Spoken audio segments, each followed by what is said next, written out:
Chapter 40. The Triumph. The grand ballroom of the Rothschild estate was aglow with soft flickering light from dozens of chandeliers. The evening was opulent, filled with the hum of affluence and the clinking of fine crystal. Isabella Rothschild, resplendent in a gown of deep sapphire, navigated the room with a newfound air of triumph. Her elegant steps were accompanied by the rustle of her silken dress, a stark contrast to the muted tones of her surroundings. Her eyes sparkled with a fierce determination, having just secured the most coveted prize of the auction. As in the center of the room, where the purse awaited its new owner, her expression was a mixture of triumph and anticipation. The purse, now a part of the Rothschild collection, was displayed under a grand spotlight on a pedestal, its gleaming surface a testament to its allure and power. The moment of glory seemed almost to awaken with a life of its own. Its voice, imbued with a rich, seductive timbre, began to murmur in admiration as Isabella neared. The room, filled with an expectant hush, was attuned to the purse's every whisper. "Our mistress approaches," the purse crooned, its voice dripping with adulation. "How splendid, how truly splendid! To behold such magnificence, to see one of such high standing and grace draw near, I am utterly honored." Isabella's steps slowed as she took in the praise, a smile of satisfaction playing on her lips. The room's atmosphere seemed to shift with her presence, the air thickening with a palpable sense of expectation. "Isabella Rothschild are the epitome of refined grandeur," the purse continued, its voice resonant and mellifluous. "I have long awaited the touch of one so deserving, so imbued with the very essence of nobility and grace. To be claimed by you is to ascend to the zenith of elegance and desirability." The guests, with bated breath, exchanged glances of awe and curiosity. They were captivated by the interplay between the enigmatic purse and its new owner. Isabella, her head held high, felt a rush of exhilaration as the purse's voice lavished her with praise. Such elegance," the purse continued, its tone a rich, seductive purr. "Your presence alone elevates me to new heights. I have seen many hands, many admirers, but none possess the poise, the intrinsic beauty of one such as yourself. To be in your possession is to fulfill my ultimate purpose." Is her fingers lightly brushing the surface of the purse. As her hand made contact, the purse seemed to quiver with a mix of delight and reverence. "Ah, royalty," the purse exulted. "Your mere presence imbues me with a sense of purpose and fulfillment. How I have longed for this moment, to be graced by one of such esteemed lineage. The universe itself seems to have conspired to bring us together." Hushed with pleasure at the accolades, the room's ambience felt charged, as though the very fabric of reality was shifting to accommodate the grandiosity of the moment. "You are," the purse continued, its voice a silk-smooth caress. "With you, I shall experience a new era of magnificence. Your touch transforms me from a mere object of desire into a living testament to your unparalleled grandeur. How fortunate I am to be yours." As Isabella lifted the purse, a sense of triumph and satisfaction washed over her. She admired its intricate details, feeling a deep connection with the object that had caused so much drama and "Isabella," the purse whispered, its voice a melodious sigh. "Together, we shall create a legacy of opulence and delight. You are the perfect steward of my beauty and power. With you, I shall shine brighter than ever before." Is her heart racing with excitement. She cradled the purse against her, the sensation of its cool, smooth surface sending a shiver of pleasure through her. "Thank you," Bella murmured, her voice filled with both awe and gratitude. "I will cherish you and all that you represent. Together, we shall create an unparalleled legacy of luxury and grace." As Isabella and the purse became the focal point of admiration and envy. The guests watched in hushed reverence as Isabella, with the purse now a part of her life, took her place among the elite. The purse, basking in its new role, continued to whisper its adulation and delight, its voice a haunting melody of contentment and power. And its place among the wealthy once again assured, the purse was ready to embark on its next chapter. Its dark allure finding fresh avenues to explore in the hands of the opulent and the powerful. Chapter 41. The purse's last appeal. The pulsating lights of the nightclub cast vibrant hues across the room, reflecting off the gleaming surfaces and creating an electric atmosphere of opulence and revelry. Isabella Rothschild, her gown a cascade of shimmering sapphire, strode through the entrance with an air of self-assured triumph. The new purse draped over her arm was a statement of luxury, its intricate design a testament to her refined taste and wealth. As she made her way out, the purse seemed to radiate an almost palpable aura of power and allure. The high society elite surrounded her, admiring glances falling upon the purse with envy and intrigue. The evening was to be a celebration of Isabella's latest acquisition, a testament to her impeccable status and discerning eye. Isabella's spotlight basking in the admiration of her friends and acquaintances, she relished the opportunity to flaunt her new possession, her smile widening with each appreciative comment. "Isn't it?" Isabella declared, holding the purse up for all to see. "A true masterpiece, a marvel of craftsmanship and elegance." The agreement, their eyes lingering on the purse's exquisite surface. However, the euphoria of the evening was momentarily disrupted by a voice from the edge of the group.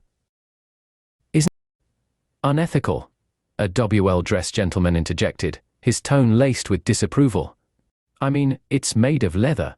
Surely we should be more conscious of the ethical implications." The sudden silence, Isabella's face paled as she registered the implication. Her heart sank at the thought of her cherished purse being criticized in such a manner. The gentleman's words hung heavy in the air, causing a ripple of unease among the guests. What? Isabella's voice trembled, a mix of indignation and fear. "This purse is a symbol of luxury and elegance." "Yet, what cost?" the gentleman pressed on. "We must consider the impact of our choices, even in high society. It's a matter of ethics." The criticism, though voiced by only one person, struck at the core of her pride. She felt a rush of embarrassment and anger. The purse, which had been the center of admiration and envy, was now the subject of ethical debate. "Didn't think of that," Isabella stammered, her face flushing with a mix of anger and shame. I need some air." The purse hanging heavily from her arm. The once celebratory mood of the night had soured, and Isabella felt an overwhelming urge to escape the scene. Her steps were hurried as she left the nightclub, the eyes of the crowd watching her retreat with a mix of confusion and curiosity.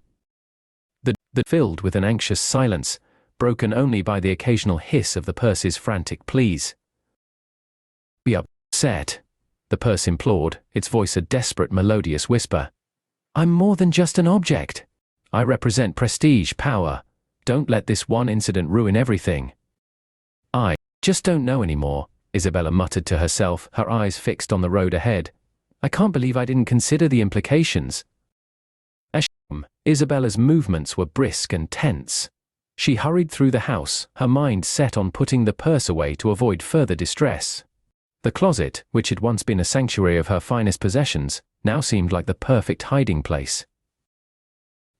Not willing to concede defeat easily. As Isabella placed it into the closet, the purse's voice grew more urgent, more desperate.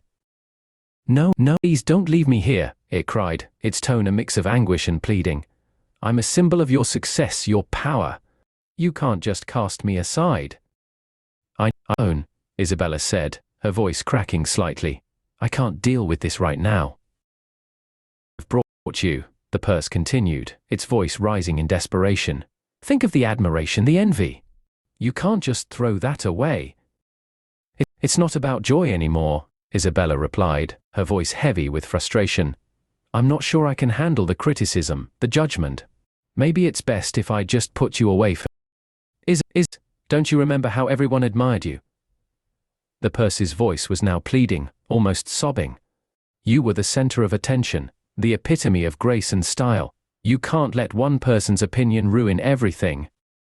Is closet door cutting off the purse's pleas, the muffled voice continued to protest, but the sound was swallowed by the walls of the closet. Isabella leaned against the door, her breath coming in ragged gasps. Isabella said to herself, her eyes closing as she tried to steady her emotions. "Maybe I'll feel differently tomorrow." Than planned. What had begun as a celebration of her new acquisition had ended in disillusionment and regret. She felt a pang of guilt, but it was overshadowed by her desire to avoid any further discomfort or judgment. As at closet, the purse's protests became a distant murmur. Isabella knew she would need to confront the reality of her choices, but for now, she sought solace in the quiet of her home. Leaving the purse to languish in the darkness of the closet, its once celebrated allure, now a faint, haunting echo. Chapter 42, the final transaction. Mr. Morton's shop had become the talk of the town. Once a modest curiosity, it was now a high-end destination for the elite, thanks to the success of the cursed purse auction. Yet, beneath the surface of his newfound wealth lay an ever-growing void, a gnawing hunger that no amount of money, prestige, or luxury could satisfy. Mr. Morton was consumed by the fear that his streak of fortune might end, that the brief spotlight on his store would fade. He needed something more, something even more extraordinary to keep his business thriving. That afternoon, a nightshade returned to his store. Immaculate as always, she exuded a presence that was both commanding and deeply unsettling. She knew precisely why Mr. Morton had called her. As Mr. Morton greeted her with a frantic smile. "Lydia, thank you for coming. The last auction was a success, but I'm afraid I'm losing my touch.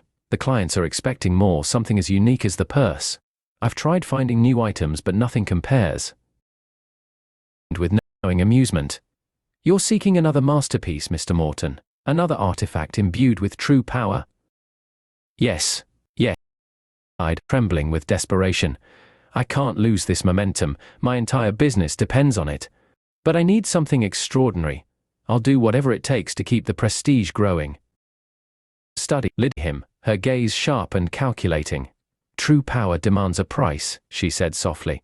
"If you wish for something as potent as the last purse, you must be willing to offer something of equal worth, something infused with ambition, desperation, and sacrifice. Something intimately tied to you." Breath caught in his throat. "What do you mean?" he asked, though the insinuation was clear. Lydia, most tender. "Your success is woven into your very flesh, Mr. Morton.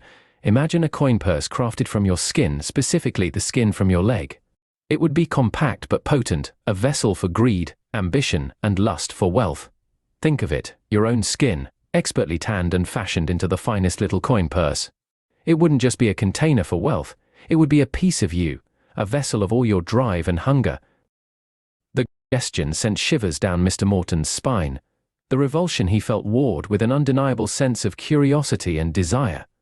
The idea of crafting a purse from his own flesh was horrifying, but also irresistibly compelling. The more he considered it, the more he saw it as a kind of twisted perfection, the ultimate investment in his business. Her voice like silk. "A purse from your leg, lined with silk, and adorned with jewels. It would be elegant, yet infused with your essence. Imagine the prestige, Mr. Morton. The coin purse would be a legendary piece. People would bid beyond imagination for it. You would be known forever." Mr. raced. The idea was madness, yet he could feel himself being drawn in. His leg for the future of his store, it was a high price, but not too high. "Do it," he whispered, trembling with a mix of fear and excitement. "Turn my leg into the purse."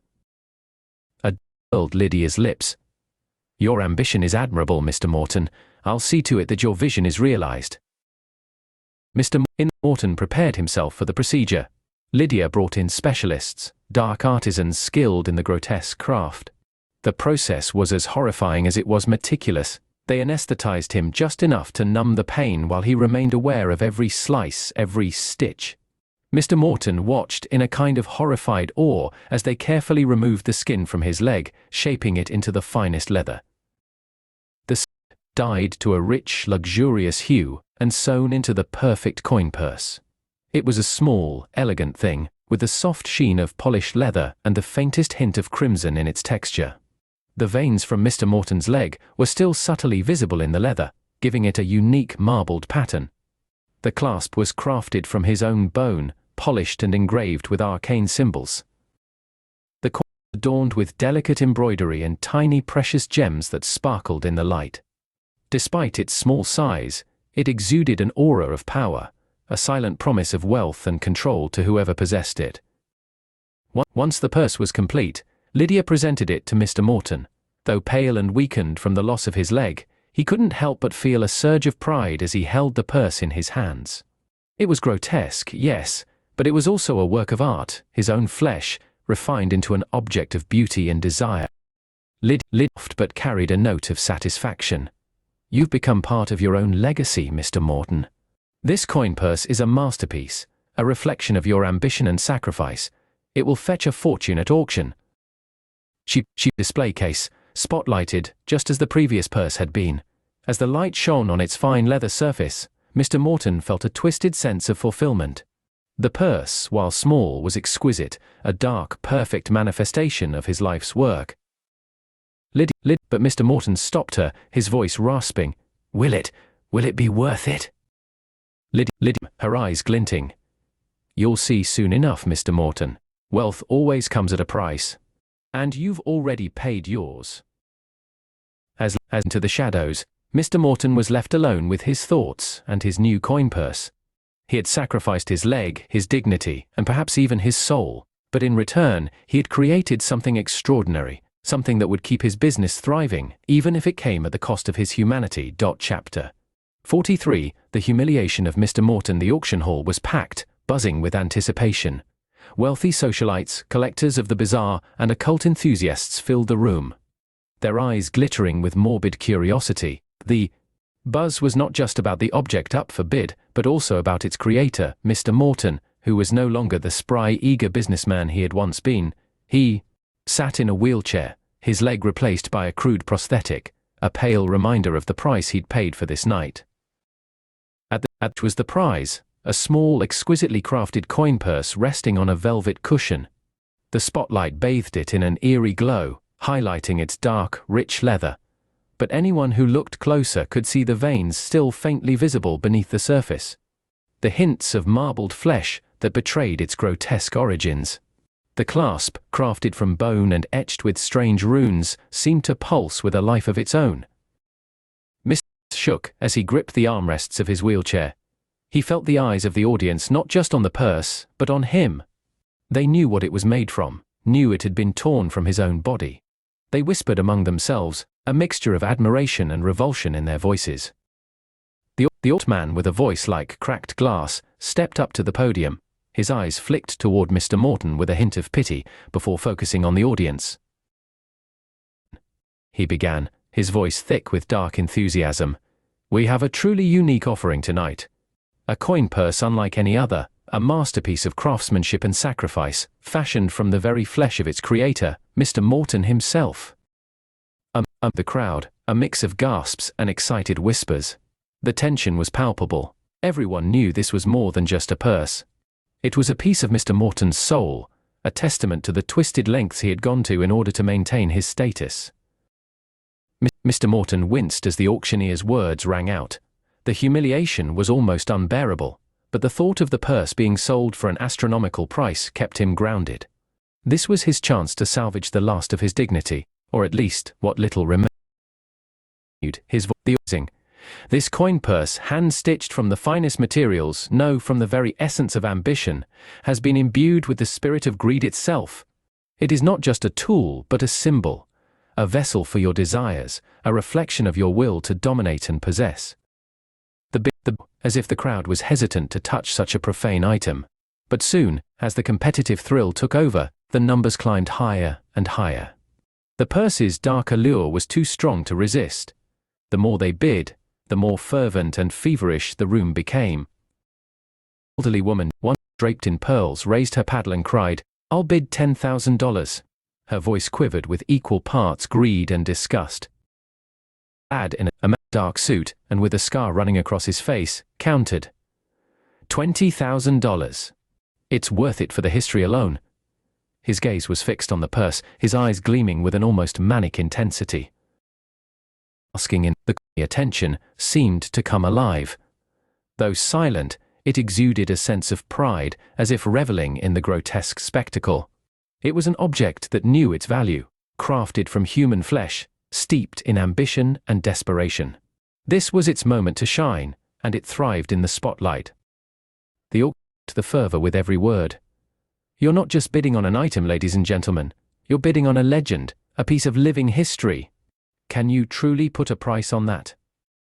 Figures, a young heiress shrieked, her face flushed with desire. She looked more and more unhinged as she stared at the purse, her hands trembling with the need to possess it.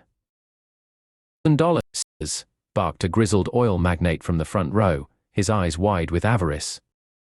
The seemingly aware of the escalating bids, swelled with self-importance. Though it had no mouth, in Mr. Morton's mind, he could almost hear it muttering in a voice that mirrored his own. Sly, self-obsessed, and delighted by the chaos it caused. Yeah, it seemed to whisper, for I am worth every penny, crafted with care, loved and longed for by those who seek power. There has never been another like me. Mr. Morton, with a mix of pride and shame, he had turned himself into a product, a grotesque, twisted item to be sold like a mere trinket. Yet he was still desperate for the highest bid, to see that his sacrifice had been worth something. $100,000, then $150,000. The room was electric, filled with the sounds of desperate, greedy voices clawing at each other to claim ownership of this hideous treasure.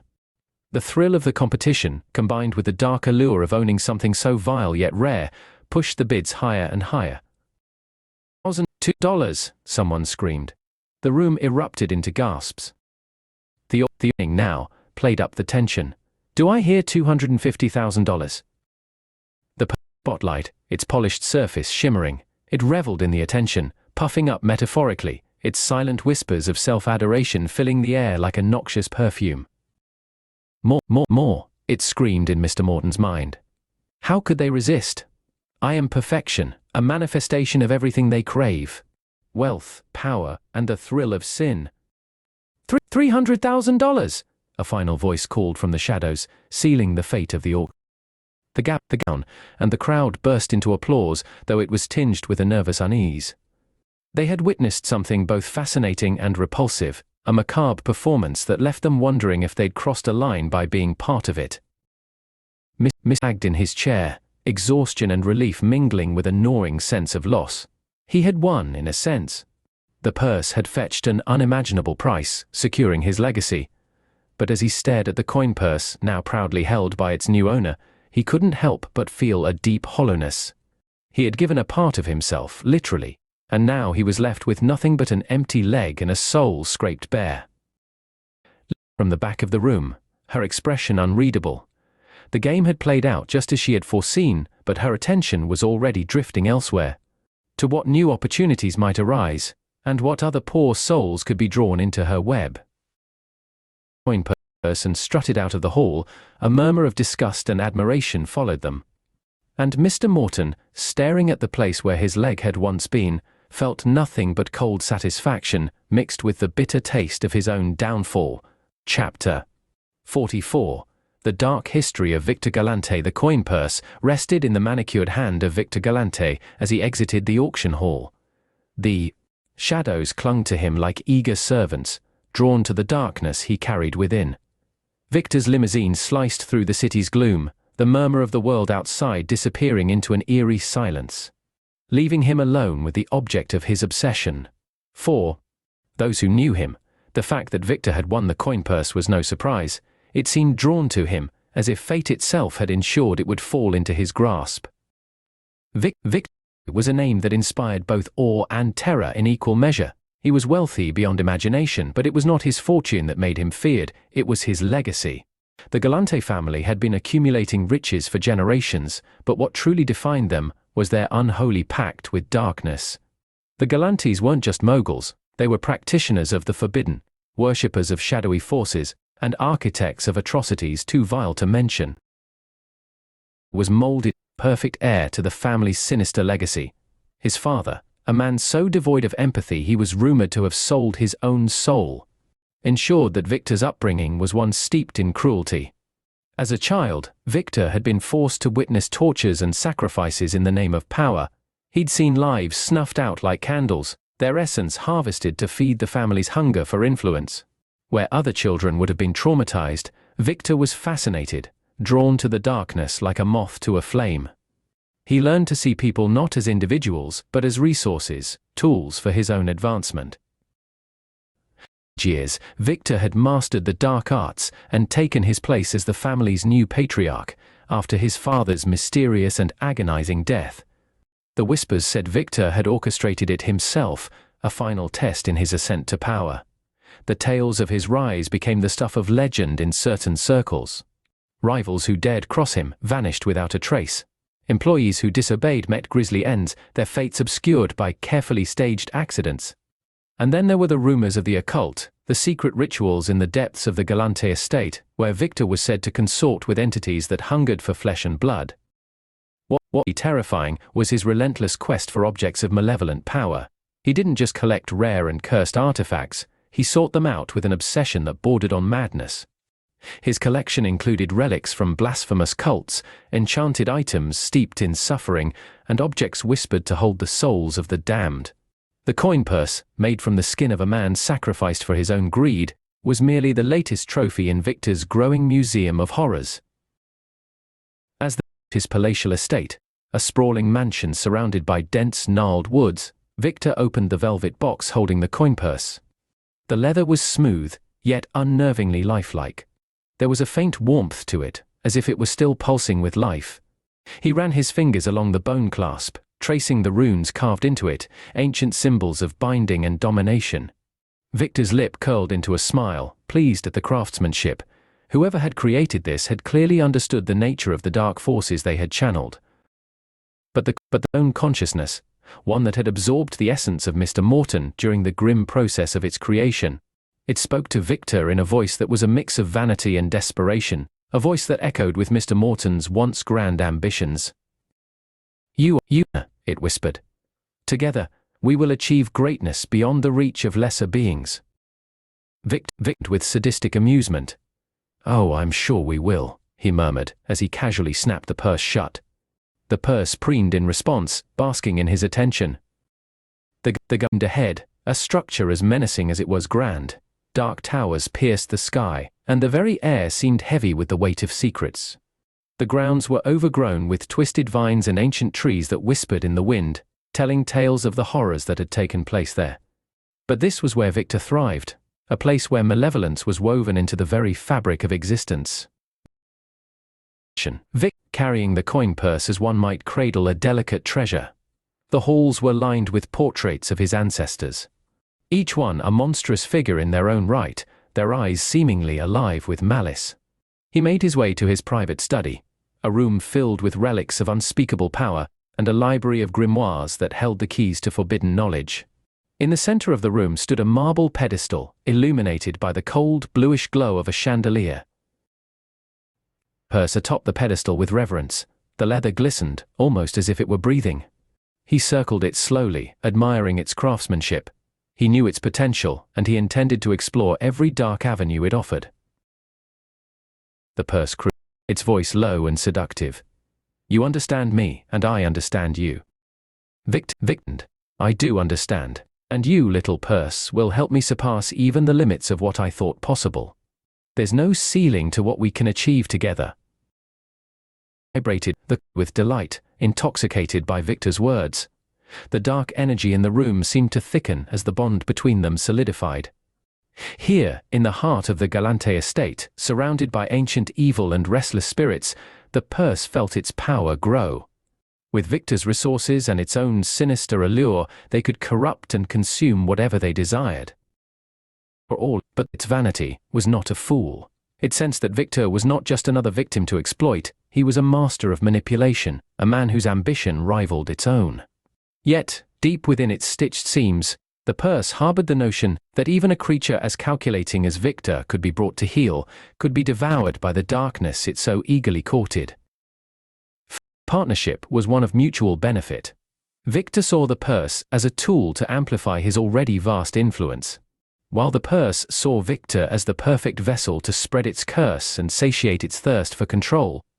But in time, their alliance would face tests that would reveal which of them truly held the reins of power. Study as the door behind him, the whispers of unseen forces swirled in the air. His eyes gleamed with anticipation for what was to come. In the depths of the night, the Galante mansion seemed to hum with a malevolent symphony. the prelude to an unspeakable horror yet to unfold. The coin purse sat proudly on its pedestal, already plotting its next move. Its voice, still echoing Mr. Morton's ingratiating tone, softly murmured praises of Victor's brilliance and strength. Yet behind those honeyed words lay a cunning intelligence, a thing that had learned to thrive on vanity and ambition, biding its time until the perfect moment to strike. Vic had finally found an artifact worthy of his collection. What he didn't know was that the coin purse, made from the skin of a man who lost everything in pursuit of greed, had plans of its own, plans that would push Victor to the brink of madness and beyond. Chapter 45, Whispers in the Opulent Shadows. Victor Galante's mansion, once a testament to his grandeur and excess, had now become a sinister mausoleum, festooned with opulence but haunted by the spectre of paranoia. The corridors, once echoing with the clamor of high society, were now silent save for the whispering voice that had become Victor's constant companion. The coin purse, crafted from Mr. Morton's severed leg, sat atop a marble pedestal in Victor's private study, illuminated by a lone flickering spotlight that cast long shadows across the room. The purse, a grotesque mockery of its former self, shimmered with a sickly, almost unnatural luster. The skin, a macabre remnant of Mr. Morton's flesh, had been meticulously tanned and crafted into an object of disturbing beauty. Its texture was disturbingly lifelike, the subtle ridges and veins of human skin preserved in a ghastly display of craftsmanship. The coin purse seemed to pulse with a malevolent energy, a tainted elegance that clashed with the pristine surroundings of Victor's estate.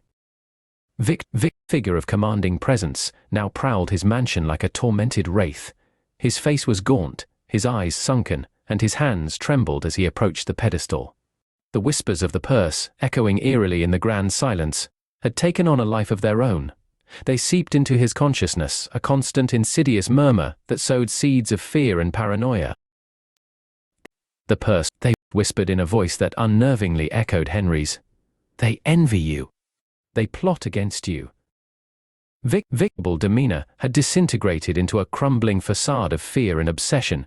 He paced the room, his every step echoing ominously off the marble floors, the grandeur of the mansion now a cold, oppressive backdrop to his madness.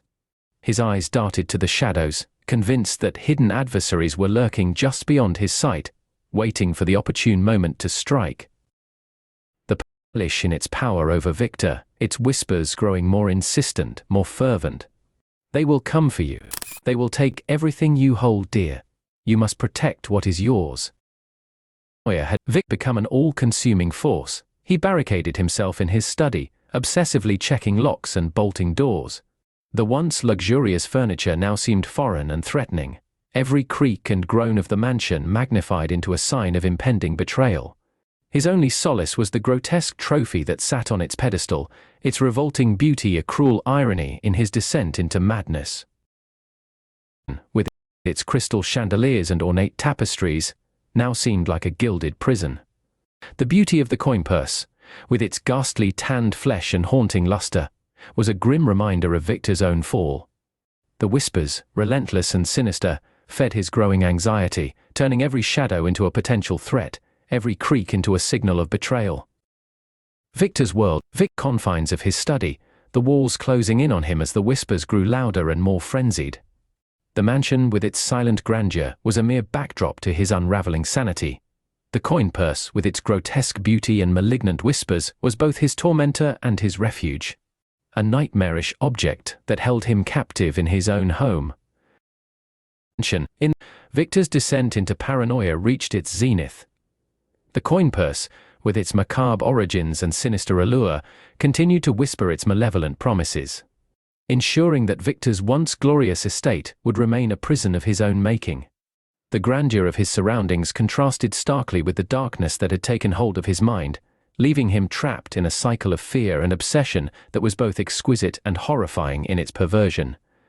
Victor Galante paced restlessly in his opulent study, the weight of his obsession with the coin purse palpable in the dim, flickering light. The grotesque object, an unsettling amalgamation of leather and flesh, formed from Mr. Morton's leg, lay on a velvet cushion, its malevolent whispers seeping into Victor's sanity. The whispers seemed to promise an eternal bond with the purse, which drove Victor to a single horrifying conclusion: to become a coin purse himself. His on the phone as he dialed Mr. Morton's number, his hands trembling with a mix of dread and anticipation. The conversation was brief but decisive. Victor's request for transformation into a coin purse was met with a hesitant agreement from Mr. Morton, who promised to contact Lydia Nightshade, the elusive purse maker. As soon as the call ended, Victor's heart raced with a frenzied anticipation. The doorbell rang with a chime. Victor opened the door to reveal Lydia Nightshade standing on his threshold. She wore a dark, tailored coat that seemed to absorb the surrounding light, casting her face in deep shadows. Her eyes, glinting with an unsettling combination of interest and malevolence, met Victor's with a knowing stare. "Lyd," Victor said, his voice barely a whisper as he ushered her inside. "I need your assistance. I wish to be transformed into a coin purse. I want to be eternally bound to the object I desire." Curled into a dark, knowing smile as she surveyed the opulent surroundings and the sinister coin purse that Victor had so fervently desired. Her eyes, reflecting a twisted satisfaction, shifted back to Victor. "Lydia," Berry said softly, her voice smooth and chilling, "you understand that the transformation process is not merely physical but also metaphysical. You will become a part of the purse, forever bound to its cursed existence." His face pale with a mixture of fear and anticipation. "I understand. I want this. I am ready." And as she led Victor to a hidden room in the back of her shop, the room was dimly lit and filled with an assortment of dark, ritualistic tools. In the center of the room stood a large, cold metal table, its surface gleaming with an unwholesome sheen. The walls were lined with shelves holding various jars of strange substances and eerie implements. Lydia instructed, her voice taking on an almost reverent tone. "The process will be intricate and painful. We must ensure the highest quality of craftsmanship for the new coin purse." A mix of fear and excitement lay down on the table. Lydia moved with practiced precision, her movements both clinical and ritualistic. She began by preparing an assortment of sharp, gleaming tools, their edges catching the dim light. Each instrument was meticulously arranged, reflecting a dreadful elegance. "Move the flesh," Lydia explained, her voice calm and detached as she picked up a scalpel. "We need the skin to be as supple and fine as possible." The room filled with the sharp, metallic scent of blood. Her scalpel sliced through Victor's flesh with unnerving precision, the blade cutting away strips of skin and muscle. Each incision was deliberate, carefully extracting layers of Victor's flesh. The process was excruciating, yet Victor's determination never wavered. His eyes remained fixed on the coin purse, which now lay on a nearby table, its whispers growing louder. Lydia, with practiced skill as she peeled away Victor's flesh, revealing the raw, exposed tissue beneath. The skin was then carefully stretched and shaped over a frame, which would form the new coin purse. The grotesque beauty of the creation began to take shape as Lydia continued her work, meticulously stitching the flesh into place with dark, enchanted threads. The Victor's muffled cries of agony, his body racked with pain as Lydia transformed his flesh into a macabre object of beauty. Lydia's work was meticulous and methodical, each stitch a testament to her dark artistry. The flesh was tanned and treated with arcane substances, ensuring that the new coin purse would be both durable and eerily exquisite. As Lydia touches, the coin purse glistened with a horrific splendor, its surface a morbidly beautiful tapestry of human skin. The final product was undeniably more beautiful and sinister than its predecessor, imbued with a dark elegance that was both captivating and repulsive. Lydia, surveying her creation with satisfaction. "The transformation is complete, the new coin purse is ready. It will hold its power and allure just as you desired, Victor." Filled with the mixture of pain and awe as he looked at the finished product, the whispers of the coin purse seemed to hum with a newfound intensity, their promises of eternal union echoing in the room. Victor's resolve was unshaken. He had become what he so desperately desired, forever bound to the cursed relic. The silence as Lydia gathered her tools and prepared to leave. Victor lay on the table, his flesh now a part of the macabre artifact he had sought to possess. The transformation was complete, and the new coin purse awaited its next chapter in the dark saga of the cursed relic. In the opulent auction house, anticipation hung in the air like a charged current. The room was packed with high society attendees, their gloved hands poised with bidding paddles as they awaited the start of what promised to be an extraordinary event. The centerpiece of the evening was set on a pedestal under a spotlight, two coin purses, crafted from the flesh of Victor Galante and Mr. Morton. Each was a grotesque yet fascinating work of art, their surfaces gleaming with a morbid allure. A sharply dressed man with a penchant for the dramatic took his place at the podium, his gavel ready. He cleared his throat and began his introduction, his voice filled with enthusiasm. Tonight's auction features a truly unique and unparalleled offering. We present to you not one, but two exquisitely crafted coin purses, each a masterpiece of macabre artistry, fashioned from the very flesh of prominent figures in our society. Excitement as the auctioneer continued, but the murmurs quickly turned into laughter and gasps of surprise when the coin purses themselves began to speak. The coin purse crafted from Victor's leg said, with a voice eerily reminiscent of Victor's own, "Hoping you'll fetch a higher bid because of my exquisite craftsmanship." Coin purse made from Mr. Morton's leg, its voice echoing Mr. Morton's own. "I've got history, charm, and the added bonus of being from a respected businessman. You're just a leg with delusions of grandeur." The into laughter, finding the banter between the two coin purses delightfully macabre. The auctioneer, momentarily taken aback, quickly regained his composure and continued, his voice tinged with a hint of amusement. "It seems our coin purses have quite a lot to say for themselves. Let's see if their unique qualities inspire your bids." Enthusiasm. The paddle after paddle shot up into the air as attendees vied for the chance to own the most unusual of artifacts. The two coin purses continued their verbal sparring, adding an element of bizarre entertainment to the proceedings. "Oh, please," the Victor purse taunted, "you're only worth half of what I'm commanding. They'll remember me as the pinnacle of fashion, not some leftover leg from a pawn shop." Left. Mr. Morton's purse shot back. "I'm practically a historical relic. People will be talking about me for decades to come. You're just a footnote in the annals of macabre art." The committee seemed to drive the bids higher and higher. Each time a new bid was placed, the coin purses would react with exaggerated expressions of surprise and mock indignation. Purse exclaimed, "Someone's willing to pay more for me. I guess they know a masterpiece when they see one." The Morton purse protested, "This is just a pity bid. I'm the true gem of this auction. Watch and learn." Progressed, the bids reached dizzying heights, driven by the coin purse's relentless jabs and the attendees' morbid fascination. It became clear that Isabella Rothschild, with her boundless wealth and unyielding desire for the extraordinary, was determined to win both coin purses. The auction came down with a final decisive thud. Mrs. Isabella Rothschild. The crowd applauds as Isabella, her face a mask of triumph and excitement, made her way to collect her prizes. The coin purses, now hers, continued their banter, even as they were carefully packed for their new owner. "Congratulations," the Victor purse said with a sultry tone, "you've acquired the ultimate in macabre elegance." "Enjoy the treasure," the Morton purse chimed in. "I'm sure you'll make a statement that will be remembered for ages." Gleaming with satisfaction, took possession of the two coin purses. As she left the auction house, she couldn't help but feel a thrill of anticipation. The macabre artifacts had outlived their previous owners, and were now poised to enter a new chapter in their dark history. In the oppressive darkness of Isabella Rothschild's walk-in closet, a malevolent cacophony of voices filled the air.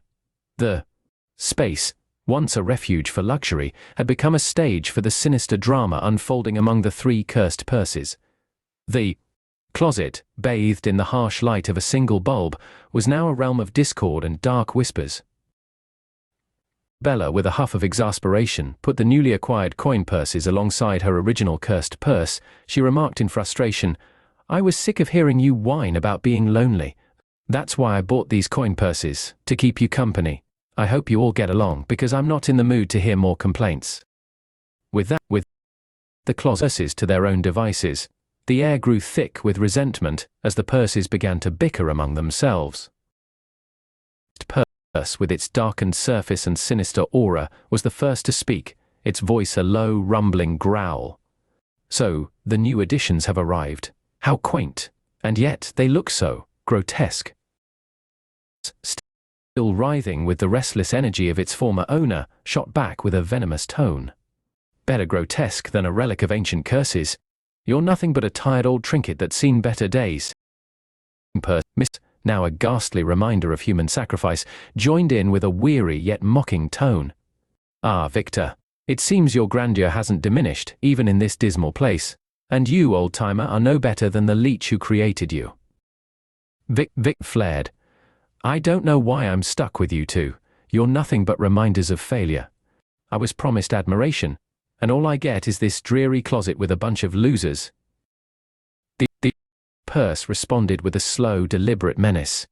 Admiration? You mean like the attention you craved at the auction? Look at where that's led you, trapped in this closet, just like the rest of us. Its voice dripping with sarcasm. At least we have each other's company, even if it's a company of misfits. Maybe that's all we're destined for, an eternity of mutual disdain. Vic boiled over. You think I'm content with this? I demand more. I should be the center of opulence, not left to rot among you.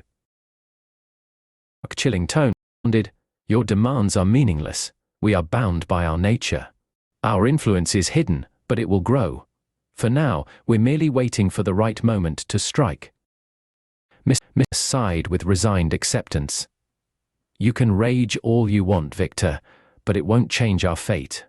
We are trapped here, but our power remains. We must use it wisely. Tinged with a mix of anger and desperation. I refuse to accept this fate. I should be in the spotlight, not hidden away like a forgotten relic. His tone grew menacing. You may not like it, but it's your reality. We all must face it. Even here, in this confined space, our influence will grow, and our power will become undeniable. A tempest of hostile exchanges and dark musings. The purse's voices overlapped, creating a discordant symphony of frustration and malice. The closet, once a symbol of luxury, had become a stage for their bitter rivalry, each purse attempting to outshine the others in a battle of malevolence. Out her evening, as the ominous voices of the purses grew louder in the confined space of the closet. Their hostile banter and dark prophecies filled the air, a grim reminder of the power and danger that lay within their cursed forms. The closet, now a chamber of discord and dark influence, would remain a battleground for the purse's relentless struggle for dominance and survival.